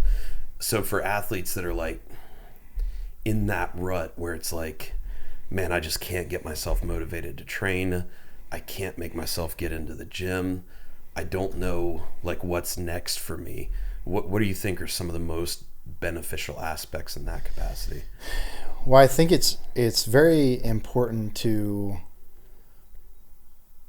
come to terms with where you're at. Right? It's like you have to be honest with yourself. And one thing that I often talk about a lot is people in the pursuit of these goals. It's easy to say, I'm willing to do whatever it takes to get to this goal. And it's easy to say that, but you have to really sit with yourself and say, what comes with that? What do I really have to go through in order to achieve this? And do I really want this thing? So I think with any individual who finds herself kind of in a rut or a down period when they're pursuing their goals, first is they have to be honest with themselves about where they are. And that comes with like a level of acceptance. It's like, I'm in a shitty spot right now. And is it on me because of things that, I'm doing in my day-to-day life that I need to be better at? Or is it coming from maybe something external that's impacting me in a certain way? So that's step one. I think step two actually is this actually what is happening? Because it's easy, I think, to fabricate scenarios. Yeah. And I think there's some people, and I can't say I'm not guilty of this, but like a self-sabotage standpoint, right? Some people, and I think maybe part of what continued to push me in powerlifting was I would create these scenarios in my head that made me feel like my back was against the wall, that I had to work harder and fight more to get out of it. So I think some people actually put themselves in these situations. Maybe they don't even realize that they're doing it. And maybe it's to feel sorry for themselves. So I think it comes from a standpoint where you really got to sit down with yourself and say, what exactly am I experiencing? How did I get here? And then what do I need to do on the micro level to be able to get out of this and to be able to move forward? And you have to have a plan of action in order to do that, because you can't go through the days and just say things are going to get better. If I just keep waking up and existing and going about my day, things are going to be better. Maybe, but how long is that going to really take before something really clicks? So it comes with a conscious effort and hard work from that standpoint each day to be able to bring yourself out of that and put one foot in front of the other. And that comes from the second you wake up. And this is something I was actually going to do a post on Instagram about this, but for the longest time, I never saw the importance of making my bed. And I will admit that, because in my mind, well, shit, the way that I got out of it is the way I'm going to get back in it. I want that bitch to be open when I don't like my covers tucked into the bottom. Yeah. That's it. Because then I got to move my feet, right? Yeah. But I realized that's not what it was about. It wasn't about being able to just like roll back into that same spot. It was about the standard that I set as soon as I get out of bed and the discipline that comes with it and what follows that action. So when I started making my bed, and I'm still not perfect, you can ask my wife, but when I make my bed, I know that, boom, that's a big check. Okay, what's next? Let's go do that. Let's go do that. So you're developing positive habits by these small actions. Now, one of my other downfalls over time has been not having that goal list or that plan of action list. So like I can make my bed, but then it's like, well, what do I need to do next? Yeah. And then you get sidetracked and then you get lost and then you fall back into that same rut that you're in. But if you really sit down, and I think in today's world, it's easy to get so consumed or sidetracked that next thing you know, the day's over. Mm-hmm. And you're like, well, damn, I didn't have time to do this. Well, we did have time to do that, and we missed out on that opportunity. I'm guilty of it just as much as anybody else. So it's become putting this plan of action together either the night before or first thing that morning. Mm-hmm. And sometimes I do that, like sometimes I'm sitting on the couch at 11:30 at night. I'm like, man, I need to do this, but I just want to go to bed. Okay, well then the second your eyes open in the morning, you're putting this together. Maybe when you go to the bathroom, you're sitting down and you're putting notes on your phone or whatever it is. But the more that I and everybody else have those daily goals and that plan of action of what they need to do, the more you're going to stay on track, the more you're going to get accomplished, the more momentum you're going to build. And motivation is something that comes and goes, but you can create your own motivation in different ways. It's not something that you should rely on, because the farther you get into doing something and chasing something, the less motivation is going to be there. But these things and doing them one step at a time create motivation, right? There's nothing more motivating than getting halfway through the day and looking at all the shit that you've accomplished. Whereas if you wake up that morning and you just feel sorry for yourself and you're avoiding these tasks, you're running away from the thing it is that you're facing, man, you ain't getting out. And you really got to be honest with yourself about it. And it's funny that we're talking about life, but this is training as well. It's training. And the people who accomplish those goals that they set out to accomplish, as long as they're honest with themselves about those goals, are the people who are really good, or at least better than not, at doing that thing on a daily basis. Yeah. It completely carries over. Yeah, it's so true. And that was one big thing that Natalie brought up right at the end of last week's podcast, and she was talking about this concept. And I'd heard it before, but I really liked how she laid it out, where she said how you do anything is how you do everything. Mm-hmm. And she was specifically talking about making your bed in the morning. No. And so, yeah. Natalie, if you're listening, Curtis made his bed this morning, so we're all good. Yeah. No, not this morning. Yesterday morning. Yeah. I got up at 4 a.m. this morning. I was running late. We're off to a bad start. Yeah. Oh, and I love, because you know how Natalie is. She was like, if you bring slop here, you can bring slop everywhere. I'm like, you preach it, Natalie. Yeah. But it's so true. And it's not that like making your bed is the end all be all, because there are hyper successful people out there that probably don't make their bed every morning. Right. But I loved how you put it out of like, that's an automatic win. Mm-hmm. And when we talk about this concept of momentum, that is starting your momentum with a very, very, very easy task. Mm-hmm. And if you build kind of your morning out, and it doesn't have to be this long, complex, multi-hour morning routine, but construct your morning where you automatically have a small series of wins, because you are going to be, like you said, You can create your own motivation. And I've always hated this concept that, like, obviously motivation is not the end all be all. You have to have a foundation and discipline. But I hate this mindset of people who are like, motivation is crap. It doesn't matter. You should never. I'm like, motivation is incredibly powerful. Right. Like the moments where you were fired up and motivated, you can get so much, harness that, use it, you know? And like you said, you can actually create that. You can build that for yourself. I mean, even just how we've gone through this day, you know, getting to train with you this morning, having our discussion at lunch, having this discussion now, like for me, that is so incredibly motivating. And I am going to be literally pumped as we are sitting there editing this podcast tonight, because I know how good this conversation is. I know how much I love it. And I just cannot wait to help give that to people. Right. You know, so it's like you can create that for yourself, and it can be such a powerful thing, and it follows the momentum. But like you say, if you wake up feeling sorry for yourself, if you hit snooze 20 times before you get out of bed, you're doing the opposite. Yeah. You're setting yourself up a series of losses. Yes. It's not a good start. Yeah, no, it absolutely is not. And it will carry through the rest of your day, the rest of your week, and the rest of your year if you allow it. Yeah. But here's the thing that matters so much, and you said this a little while ago, and I want to bring it back. Just be honest with yourself.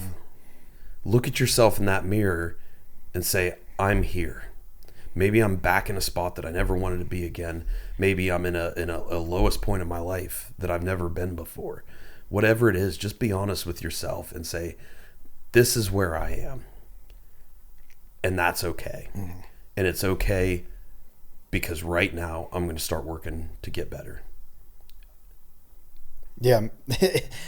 I can't believe that we're having this conversation. There are two people that know this. And it was probably about 3 weeks ago, maybe 4 weeks ago.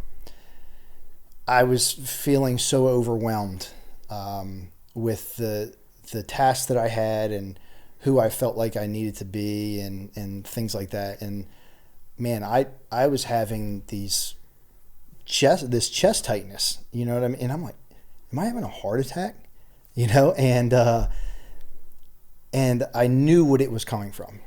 And it was one of the days where I was home and I woke up and I had my list. I had my list of everything that I was going to get done. I was like, today is the day that I'm going to crush it and get back on top. And I laid down on the couch after my wife went to work, and I started trying to meditate and breathe, and I fell asleep for an hour. And we all know that when you wake up at a certain point of the day, you feel like you've lost the day. You're like, the damn day is over, right? And I woke up and I was so pissed off at myself for doing that. And I was sad, and I went and I got a hot shower, and I came downstairs almost like with anger at myself. And I just sat down and my mind was going in 10 different directions, and I was kind of lost. And I just remember looking at myself in the hallway mirror, and I started bawling. Right? I started bawling. Now everybody knows, but there were two people who I texted that day and told them. One was my wife and then my best friend. And I was like, this is what I'm going through right now. And I need to be honest with myself about what I'm going through. And I need to be honest why I'm here. And it was because of me. It was because of what I was doing, what I was running away from. And what do I need to do this second? And you have to focus small. You can't focus big because you'll just be overwhelmed and you fall back in that. So I said, okay, right now, this is what I'm going to do. I'm going to make a damn good breakfast, right? And I'm going to put on some music that always takes me back to when I was younger and takes me back to living back home, being with my parents, simpler times. I made that breakfast, delicious, listened to that music, got my mind centered back. Then boom, what do I need to do next? Sit down, message my clients. What do I need to do next? Program my clients. What do I need to do next? Write out different tasks I need to get done throughout the week. And you stay focused. And then at the end of that day, I was like, dude, I can do this, right? Just one day at a time of positive habits. And it adds up. And only 3 weeks later, this is where we are. I feel like I'm in a better place than I've been in a long, long time, because I'm human just like everybody else, you know? And, if I can do it in that manner, there's no reason that anybody else can't. 100%. And it's so wild how we talked about how quickly you can go from completely on top peak performance, and then all of a sudden, an injury can happen, or even just you finish a big goal, you accomplish a big goal, and then whatever can happen, and how you can just so quickly slip and lose momentum, but you can also get it back so quickly. You certainly like can. You talked about, like 3 weeks is not that long of a time in the grand scheme of things, but you can go from two like radically different places so quickly. And dude, this is 100% an honest story. It's wild how sometimes our lives line up so like precisely. I had a similar moment with my wife, and Austin doesn't even know this. I had a similar moment. We were riding home. It was late at night in the car, and we were having a conversation that just like, I like uncontrollably like broke down to the point like she made me pull over. Yeah. Because it was bad, and it was the same thing, and I had to tell her, like, I just feel like I'm not enough in any area of my life. And man, that's a tough place to be. It is. But just saying that. Yeah. We are, I think some people do better with this than other people, but I do feel like a lot of times as men, we feel like it's our job to suppress things like that, to be tough, to be the shoulder to lean on. Well, damn, whose shoulder are we? You know what I mean? But it's there. Like we have that. We just need to be okay with saying stuff like that out loud, because that can totally change the course of what comes next after that, as opposed to where would you be if you would have kept that in. And that's literally what happened. Like the course of that night, it wasn't like we came up with this action plan that radically changed everything for me. It was just like, literally, we just laid there together and talked for hours, when we got home. And just getting all of that out of me was so huge and so so crucial, and it just let me move forward with a lighter spirit. And then I did have some like action pieces of like, this is what I'm going to work on. And for me, like, the biggest saving grace recently has been that intense focus on each individual action. Like, that has done so much for me. I'm probably just going to have to record a whole episode on that concept at some point. But that has done so much for me. But like you said, it's just getting that, like, that's an action step. That's a win in and of itself. Just get that out there, be able to admit to that. And sometimes you don't even need a specific step forward. You just need to release some of that emotion, because we talk a lot about is controlling emotion. We have the whole emotional domain of performance. And a lot of what goes into that is being able to control your emotions. Controlling your emotions is not suppressing your emotions. That's right. Yeah. Controlling your emotions is being. I love the analogy of like a garden hose, and how you can like twist the nozzle and it goes in this wide spray that goes everywhere and gets everything wet. Or you can tighten the nozzle and it directs in this very specific stream that can drive a very far forward progress momentum. I like to think of it as that way. And like the goal is to take it from that wide spray that's hitting everything to control it to this little direct stream that can drive you forward in a lot of areas. That's right. Yeah. And I think that's such a huge part of life, but also like training and specifically competing. That's something we talked about with Natalie last week, was so we talked about how do you overcome a lot of the mental and emotional challenges we struggle with, but how do we kind of go one step further than that? How do we use a lot of this mental and emotional capacity and that drive and energy, because it's there, and it's especially there in strength sports and in long distance endurance sports. It's there. How do we take that and use that as a driving force? Because it can absolutely drive you to stronger lifts, but you can't get so caught up in that it cuts down on the technical side either. Yeah, it's a really, really fine line to ride. So that was something I definitely told her we would chat about this week. Is like, how do you harness that emotional capacity, control it, and direct it to exactly the exact right place of where you want to be in driving that lift? Well, previously in our conversation, I know we got off into life things and what we had going on. That wasn't for nothing. It was to show that this is related to training and this is related to goals, and especially competing. If we're talking about competing in powerlifting, and those things you have to be able to use those things and go through those things if you want to be your best in the gym. So it's all encompassing, right? The more that you can control those things in your day-to-day life, the more that you can control those things when you are going to get under a bar. Because we know that the most heightened that your arousal or emotions or anything are going to be is when you get under a heavy lift. Nobody, well, I don't want to say nobody because I know a couple crazy SOBs out there, but most people don't have to get super over the top to hit a 3x6 on squats at 80%. Right? Most people don't have to do that. But we know that when you go to when it's time to get under a heavy weight, Paul today with his 727, amazing lift. I'm glad I was there. I can only imagine what was going on in that man's head. So if Paul had these things outside of the gym that were going on, that he felt like were out of his control, I can almost guarantee, not guarantee, but I can almost guarantee that lift wouldn't have gone the same way. I can almost guarantee that lift would have been detrimental in some way, maybe a miss or, unfortunately, maybe some type of injury. Because a lot of times when we can't control those things outside the gym, we've already lost the battle before we even get under the bar. You know what I mean? And I can see that a lot of times at competitions. I can pretty much see a lifter walk up to the bar and tell, oh, they're ready for this, or oh, they're not ready for this, or they're going to hit this, or I don't know, this is going to be close, right? So using those things is like you have to be in control of those things in order to use those things, right? So if you are in control of those things, then when you go into that training session, you go to get under the bar, you can be at an okay place with it.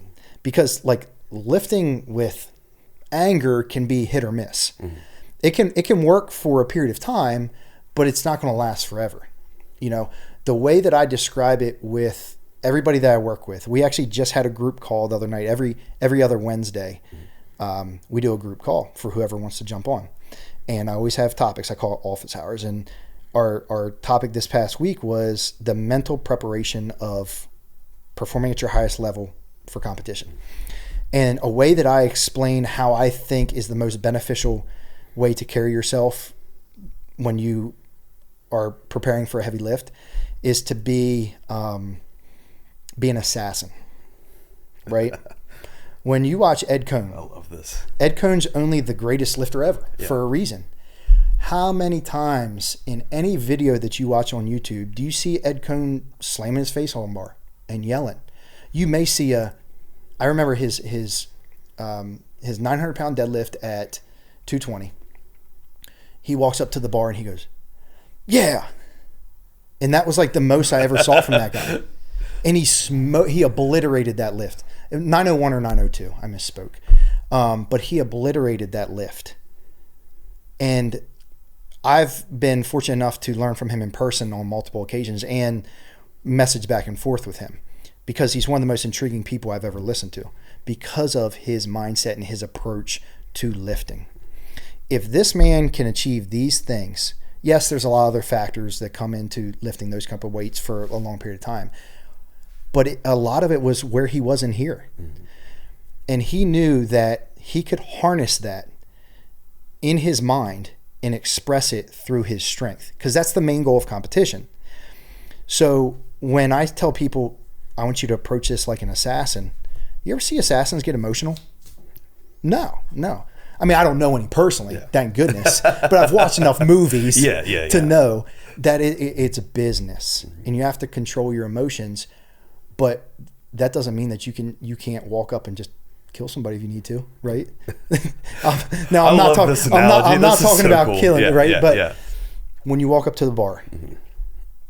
you have to walk up to it furious on the inside, but controlling that fury, understanding that there's a task that has to be performed at the highest level of execution. But on the outside, you are controlled. What's on the inside can be anything that you're dealing with, as long as you are controlling it and it is not controlling you. If you get shouting and screaming and throwing your arms and slamming your face, you're out of control. That situation is controlling you. Now, you may still get away with it. You may hit a good lift, but how many times is that going to happen? How many times are you going to be able to do that? If you want to do this consistently over a long period of time and be really good at it, you have to get really good at harnessing that and using it as a power and treating it like an assassin, a ninja, whatever you want to call it. You don't have to call it what I call it. And it's a controlled aggression.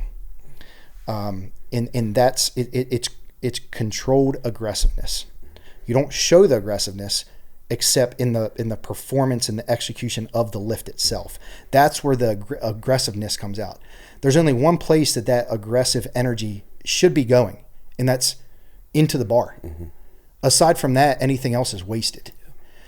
But that's something that takes a lot of practice, and even with a large amount of practice, it doesn't mean you're always going to be able to do that. I think part of that is I just somehow along the way, I always thought about that as a younger kid playing sports, especially as a pitcher. I was on the mound and I wanted to strike everybody out. Couldn't always do it, but you can't be a wild animal all the time. And lifting was that next step of me to be able to learn that and then ultimately give it back to the people that I work with.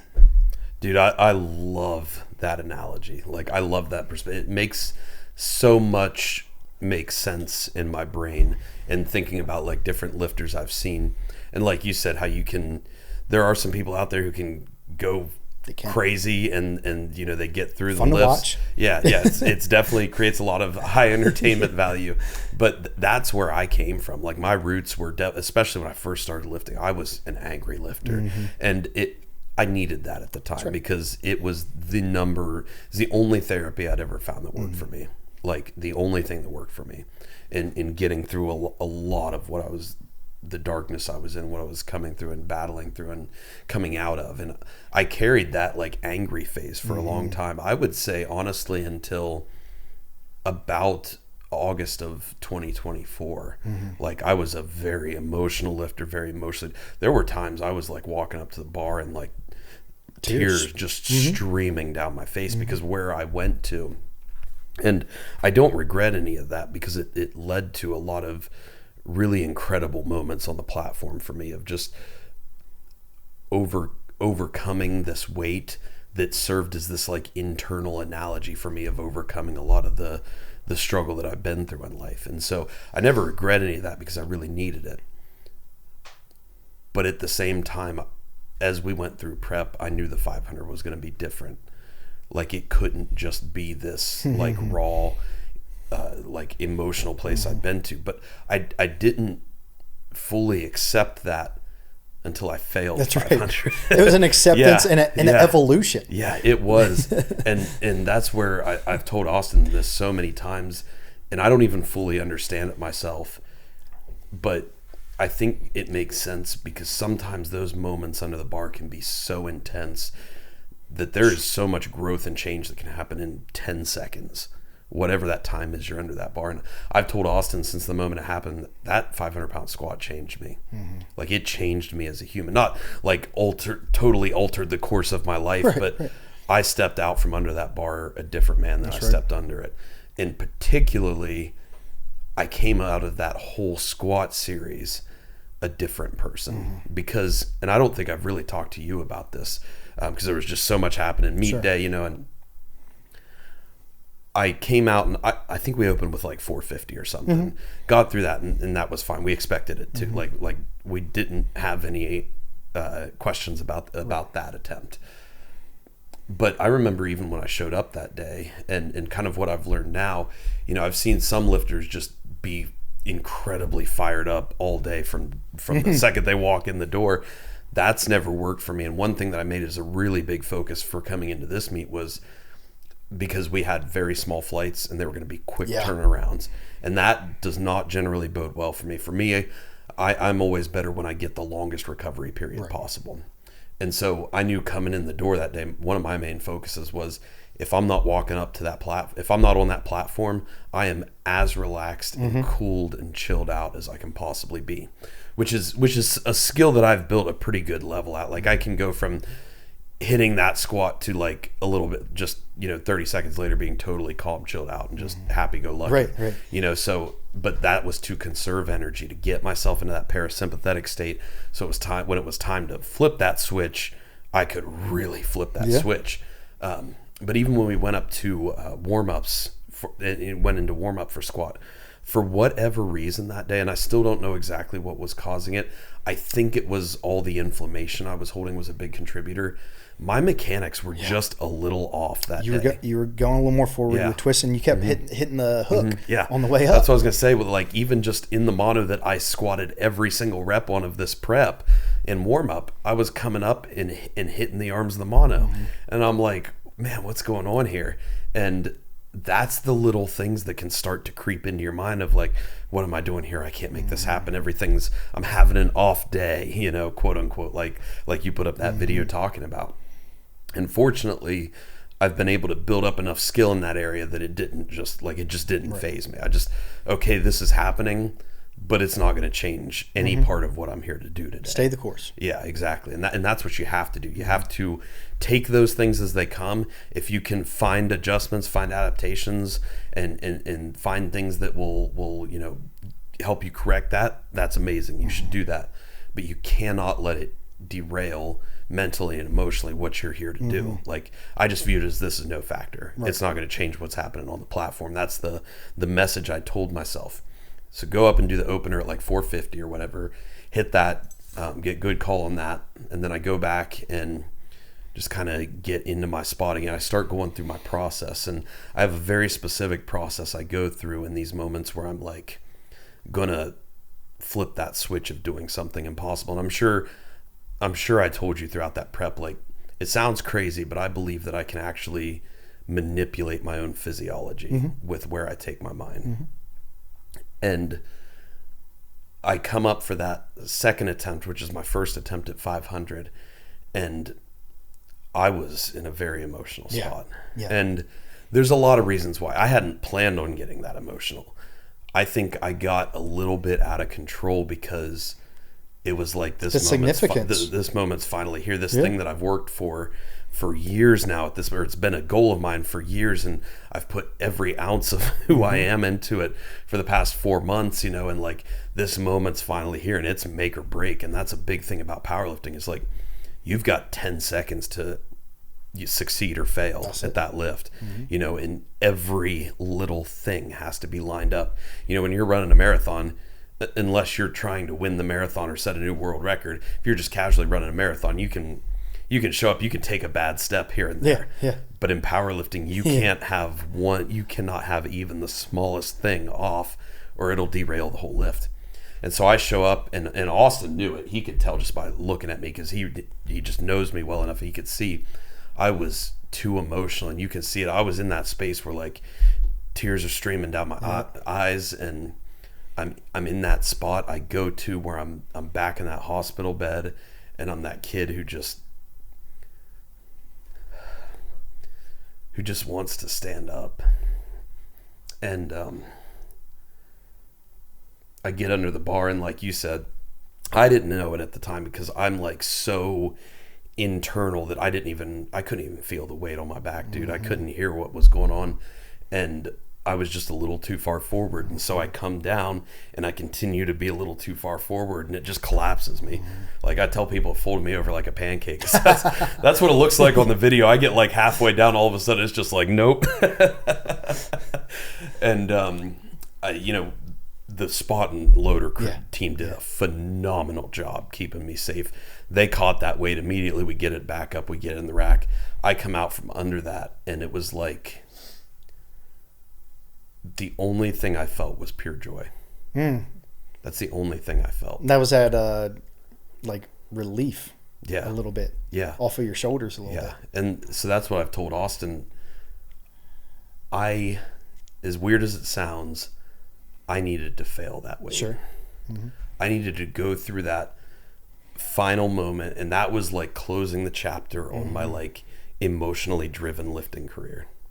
As weird as it sounds, like I needed that. I love that. And I got out from under the bar, and the first thing I told Austin was, this is going to make a better story. Oh yeah. And so I go back and I, put my headphones back on, get my music, and I remember chatting with you about like, hey, what'd you notice I can fix about that? And that was a huge thing for me. And at the beginning of the podcast, I talked about there were 2 specific moments that are like the main reasons that I would not have gotten this lift without you. And this is the second reason, is that you told me immediately what happened. I would have never known that if you hadn't been there to tell me. And that's where it was such a powerful thing to have you there at the meet with me, and to have you behind me spotting me and seeing every little thing going on, just the technical skill and knowledge and awareness that you have of everybody, but specifically your own athletes. And you knew immediately what I was doing. I was a little too far forward. I wasn't driving my hips out. And you gave me all these little things I could correct. And so I was like, all right, we're gonna do that the next go round. That's a done deal. And so I come back up, and again, I was in a different place than I've ever been for a lift before. I was just pure joy, like just so elated and thankful to be in that moment and to have that opportunity again. And it was one of those moments where obviously I wanted to hit the lift. I wanted to complete the lift. I wanted to get the lift. But it was almost like I had that full acceptance of like, I've shown up to do what I said I was going to do. That's it. So it's like, I checked that box. Like, everything after this is just bonus. I get to enjoy this. You prepared to the best of your ability, and whatever happens, happens. Yeah, and so I climbed back under that bar, and at first I had actually, because I started doing this thing through prep, and I actually think it helped me a lot in most cases, where I would like get under the bar and I would like way over extend my sternum so that then I could kind of like lower it back to a spot. And I think that helped me with my setup a lot. But this time I think I went a little too far with that even, and I got it to where the bar was too far down my back and like too far down my... You were going to fall backwards if you unracked it. And so I actually did, I think, did I unrack it? I started to push into it, I think. And in my head, I'm like, I don't even know if I'm allowed to do this at this point or not, but I am not picking this weight up because I just know I'm not in a good spot, and it is going to fall straight down my back if I pick this up. I said, bring your feet back. Yeah. And so I which unfortunately I did not hear that. Yeah. Well, I said step out. Yeah. I meant like you come were out trying from to get under me the to bar. come out from under the bar, totally take a step back, completely reset, and get back under, which would have been a smart thing to do. And you would have if you would have heard it. Yeah. I was still because I still do become very hyper focused on, and it's weird how I get to this point of, and I don't know if you experienced similar things when you were at doing some of your biggest lifts, but it's like I just kind of, the whole world kind of shuts out around me, and I'm just there to focus on everything in that moment I'm there to do. And so I didn't come out from under the bar, but I basically stopped pushing into it and readjusted. I was like, I don't know if I'm allowed to do this or not. This might DQ me, but I don't care. I'm just going to readjust and take this weight and squat it regardless. Fortunately, it wasn't a DQ. And part of that is just because Johnny's just so good at it being for the lifter, and so I just readjusted, got myself, and I felt it lock in, and I was like, that's the groove. I need that bar in. And I remember one of the biggest things you taught me throughout this entire prep was the pick is everything in the squat. And you taught me how like you can pretty much guarantee whether somebody's going to hit a squat or not by how they pick that bar. And I think it has so many layers to it. Yes, there's a lot of physical, mechanical aspects to it, but there's this whole aspect to it of just like making your bed. Yeah, it's right. That same thing. Yeah. If you have a crappy pick, you're going to have a crappy squat. Yeah. If you have an amazing pick, that is a win that you automatically have for that squat. And it feels good. Yeah, dude. When you like pick that bar up, it's the heaviest weight you've ever had on your back, and you lift it up out of there like it's nothing, man. You're like, okay. I got this. I'm ready to go. Rather than being in a spot of when you have a bad pick and it's crushing you and you're like, I can barely hold this weight. How am I going to squat it? You know? And so I pick it, had a good pick, and then I start coming down. I'm so focused on staying up, keeping from falling forward, and I come down, down, down. And then the only thing I heard outside of all the noise and everything that's going on that I totally shut out is I hear you yell, push out, push out. And that triggered me about halfway down. You can see this in the video. It triggered me to push my knees out, which is always something that helps me so much in squats. And if I don't remember that cue, it makes it really tough for me. Push my knees out. It allowed me to open my hips a little bit more, sink a little bit lower, and come down with that weight. And I remember coming down with that weight, being at the bottom, and then starting to push up. And I tell people this all the time, I have never worked for anything in my life. Yeah, that was impressive. As hard as I worked for that 10 seconds. Like, I came out of that and my contacts were starting to fall out of my eyes. I had so much pressure. And I just kept pushing and pushing and pushing. And slowly the bar starts coming up and up and up. And there's this moment where I have this like little like wobble. But the bar, I don't think really like changed direction. I just kind of like one side started going a little faster than the other. And I come up and I like get to the top. And I even had like a good lockout. Like that's one thing I struggled with in December when I hit that 462 is I came up with the weight, but I couldn't lock my back out. And it was like several seconds before I got the rack command because I had to actually unbrace, take an entire another breath just to like lock the weight out at the top. And I didn't have that on the 500. It just like came up and then the arms came back and I set that weight down, and dude, I was not even looking at the lights. I did not even care. You just heard everybody cheering. Well, it's like I didn't even care. I was like, I got under that. I failed the weight, and then I come back 3 minutes later, or whatever it was, and I go down and I stand up with. I'm like that. I cannot ask for anything. I didn't care if I got 3 red lights. I was like, I cannot ask for anything more than that. That is just one of the greatest moments of my life, and I remember like. Just like you're just like kind of not like beating the bar, but just like a little like love tap for the bar of just like thank you. It's funny when I saw you do that because the first time I squatted 804 in a meet, I my setup was off and my rack height was off, and I went to stand up and I pushed my hips too far forward, and I started to fall backwards. And I take 2 steps back with 804, and everybody grabs me and they put me back in the rack. And I knew what adjustments that needed to be made. One of my training partners, Jabez Burford, was there, and he said, "I'm taking the rack height up 1 notch." And I get back under the bar, and I was like, I can get in a better position now, right? And I stand up with it. And I wasn't 100% prepared to unrack it again because I unracked it once and it was soul crushing, heavy. Right? And this time it felt like it was crushing me. And I was like, get as big as possible. Expand as much as possible. And I'm going down and I don't even know where I am in space. I don't know if I'm there or not. I'm starting to kind of go in and out. And my training partner, Casey, I hear him go, up. And he just yells up, and I'd stand up with everything I had, actually strained my hamstring in the process, but I'm like, I'm completing this lift, and I rack it, and I didn't look at the lights. I didn't really hear anything. And then I hear them say, "That's a good lift." And I just slam my hand on the bar. Same way you did. That's so funny, dude. I didn't even know that. I'll send you the video. I slammed my hand on the bar. Afterwards, when we went to bench, I thought I broke it because of how hard I hit it. But it was the same thing as you. It was that level of achievement. Like, man, I knew I stood up with that shit, right? And nobody can ever take that from me, even if it was not a good lift. We understand that on meet day, you don't get credit for for lifts that are not to standard. But in that moment, I overcame what I did. Falling backwards, having to set back up, having self-doubt, getting back under it anyway when I didn't have to, and going down and standing up with it, I beat that damn bar, right? And I think when you hit that bar too, there was a little bit of that in it. It was joy, but it was also I just conquered that type deal.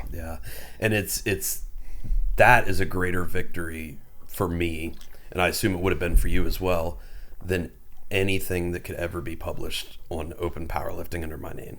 That's right. And that's where I think we have to be able to get to, as well as athletes, just as people living life. You have to find victory where there's true victory to be found. And it's not always in the way that you hope for it and in the way that you expect it. Thankfully for both of us, in those ways, we achieved it that way. But like I said, I could have gotten 3 reds and walked away just as happy, because I knew that I failed that lift, and I turned around and came back, faced it again, got under that bar, and then put myself in a spot mentally and emotionally, spiritually and physically, where I could climb under it, make the adjustments I needed to make, and complete that lift, and go down with it and come back up with it. And man, just that feeling of overcoming that challenge that should have been able to break me, like there's no greater feeling than to experience something like that. And as human beings, one of the greatest things in life that we'll ever experience is facing challenges, setting big goals, doing whatever we can to achieve that goal, and then being okay with whatever the outcome is. But you face that challenge, you get through it, you become a better person, you become stronger in all aspects. That's what life's about. You know what I mean? And I feel sorry for anybody who doesn't, willingly and purposefully put themselves in that type of situation to go after those type of things. Yeah. That's just one of the most important things in life. That's why we say your potential is your responsibility, because we all carry so much potential with us, and that can be driven by the passion and the purpose we build for our lives. And if you don't live up to that, there is so much that you miss out on. Mm-hmm. And it doesn't have to be, you don't have to go out and change the world and build this company that affects millions of lives and makes millions of dollars. It doesn't have to be that. It can be being the greatest dad, being the greatest husband. It can be whatever you want it to be. But you have to build your list of priorities of, this is what's important to me. This is what I'm here to do. And then you have to find a passion behind that, something to drive forward that progress. And then you can build a purpose for your life out through that. Mm-hmm. And like you said, like, it will give you a level of achievement in overcoming those challenges, and the opportunity that comes with that. Mm-hmm. There will be things that come along the way that, like, you can't even, like we were talking about with Clayton at lunch, like, you won't even be able to understand how everything aligned in the perfect way to allow that situation to happen, this outcome to happen. But it aligned because you dedicated yourself first to those priorities, and then found that passion, right, and then lived out that purpose. And you may not see the benefits of that for years. Yeah. You may be wondering, why am I doing this? Where is this heading? And then one day you sit back when you're at lunch at Cracker Barrel with your friends and you're like, this is where it came. Yeah. Yeah. I love it, dude. Well, man, I appreciate you being here. I appreciate you having this discussion with us today. Yeah, I think there's been so much insight given toward how can we overcome some of these challenges that aren't always talked about as much. Like, there's so much information out there on how to rehab an injury, how to, come back and get yourself to competing again, whatever it may be. But I feel like we don't always have enough of these conversations of how do we overcome the mental and emotional challenges? How do we perform without letting those emotions control us? Mm-hmm. And how do we ultimately show up to face that challenge that we committed ourselves to? And I loved how you talk about when you sign up for meet, you sign a contract. And you sign that contract, obviously, with the meet and everybody involved, but you sign it with yourself and you sign it with your coach. And when you hold that level of responsibility for it and you accept that level of responsibility, it brings a great amount of power. That's right. That's something we've been talking about a lot. And potential. Yeah. Opens you up to a whole new world of potential. And as long as you commit yourself to that unruly faith in your own potential and your ability to succeed and perform, no matter what happens on that meet day, you pretty much can't lose. That's it. Yeah. And when you find that victory even in the setting of a day that may not have gone how you expected. Just like with Natalie's meet, it wasn't the meet she expected or maybe even hoped for, but she found so much victory in that meet from so many different levels. And it's allowing her to show up, get right back into the gym, and drive forward because she knows there's still growth to be had in all sorts of new ventures. And man, that's the key to life right there. That sure is, man. Absolutely. So, Austin, brother, you got anything to add to that? Thank you for coming down, and it was incredible to train around somebody and to be in a conversation like this with somebody that's understanding but also challenges themselves within the world of not only greatness but to be a better person and better overall individual in this world. So it means a lot. Well, man, that means a lot, and I will say, knowing you guys for the short time that I have, knowing your journey, the things that you've overcome, inspires me more than you realize. You know what I mean? So it's all full circle, man, and it's been an honor and a pleasure to be here and hang out with you guys. Well, thanks, man. That means a lot to us too, because it keeps us driving forward for everything we're trying to do in life. And before we close here, we do have one last thing we want to close with, which we close with a lot of our guests now. You guys know, listening, that we talk about the school community we're building online right now. This is our online community where we can have a place together where we can further these conversations. We can go to build ourselves in all 4 domains of performance. We have discussion boards on there that work a lot like social media. I was actually showing Curtis the same platform before we started recording today. We've got courses on there. We have live regular group calls. It's really driven to be and built to be a community where we can take a lot of these concepts and these conversations we have on the podcast and bring them to a whole community aspect. And most importantly, it allows you guys to enter the conversation of these podcasts from wherever you are in the world. And so, keeping with that theme, we actually have a question that's been submitted for Curtis on the school community, which if you guys sign up, the link is in the bio below. You can actually, you'll know about all of our podcast guests before they happen, and you can actually submit them questions, anything you want, and you can actually get your questions onto the podcast before it even happens. So the question today is, when situations that could possibly undermine the performance of an athlete, what is a tool you use to help keep them focused? And I think this could be from a training perspective or from a meet perspective. Well, the biggest thing that comes to mind is your trust in your capabilities. So what I take from that is, like, maybe when something happens that either is unexpected or maybe it feels like it could derail the direction that you're going. Is that what I'm taking from that? Yeah. Okay. Yeah. So the biggest thing is take a step back and trust and understand everything you've done up to this point. And say, I'm strong, I'm capable, I've accomplished these things. This is part of the process. And this thing is going to ultimately, if I allow it and I learn from it, it's going to give me a new tool in my toolbox to be able to use the next time I experience this. So I never viewed anything as like wins or losses or successes and failures. I never categorized them as that. I categorized everything as whatever just happened is ultimately allowing me to grow and to learn. It was an opportunity that was given to me. And if I look at it as a loss, then that means I'm going to treat it as such. But if I look at it as an opportunity to learn from that, it's a damn win every single time if you use it that way. So I remember a couple years ago, I told somebody who I really looked up to, who's very successful in business, extremely successful in business.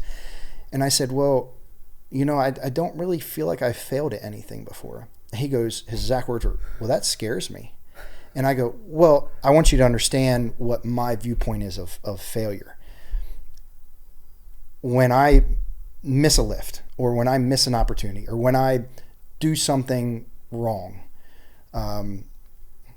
if I fail a test, like, yes, that's a failure, right? But the second it happens, I say, how can I use this to benefit myself to be better in this area? And what can I take from this? That's my first thought. In my eyes, that means it's not a failure. Maybe by definition, but by action, and by what's going to come after that, I've not failed, and I won't fail. Yeah, I love that perspective. And that's something we've brought up a lot. We have a concept of like embracing failure, because those are the most powerful opportunities to learn. We talk about the opportunity that comes with challenge all the time. I think when you have a mindset geared like that, and you can say something like, man, I don't think I've ever failed before, because if you take, and this is something you can do retroactively as well. It doesn't have to happen immediately. You can look at the times in your life 10 years ago that you may have quote unquote failed. You can still learn from those moments. And if you go through and work through each of those moments in your life with that mindset you lay out, man, it's like there is no failure, because it's only going to drive your future success. What can't you accomplish? Yeah. You know, so that might have been a little sidetracked answer to that question, but that mindset goes into training. Yeah. It's you gotta trust yourself, understand that this thing that is potentially derailing me or throwing my training off, or a missed lift or an off day or whatever it is, this is growth if I use it for that, and it's a tool in the toolbox for future things that I'm going to experience. Yeah. And it's absolutely you assuming the responsibility of that situation. That's right. And taking the power and the control over it. That's right. I love that, man. Awesome. All right, guys. Well, thank you for listening. Thank you for joining into this episode today. As always, you know, the number one thing and only thing that we ask of you guys is if you got something out of this episode today, which we know you absolutely did, because Curtis is an unbelievable wealth of knowledge, not just in coaching and powerlifting, but as we brought up so many times, in life as well, and how the two can so directly correlate with each other. If you got something out of this episode, the number one thing we ask is you copy the link for this episode, go over to your text messages app, click paste in the message, and then send it to as many contacts as you possibly have and that you believe would help them. Because at the end of the day, that is how we achieve our goal at Impossible Performance. It's how we spread this message and this mindset, and how we help these episodes and these conversations, how we allow them to help as many people as possible in whatever it is they're pursuing in life, whether it's powerlifting or some other pursuit. And that's how we ultimately realize the vision that we have for Impossible Performance.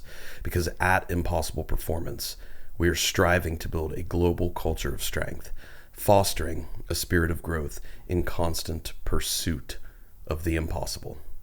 Thank you guys for listening. And as always, be impossible. Awesome, man.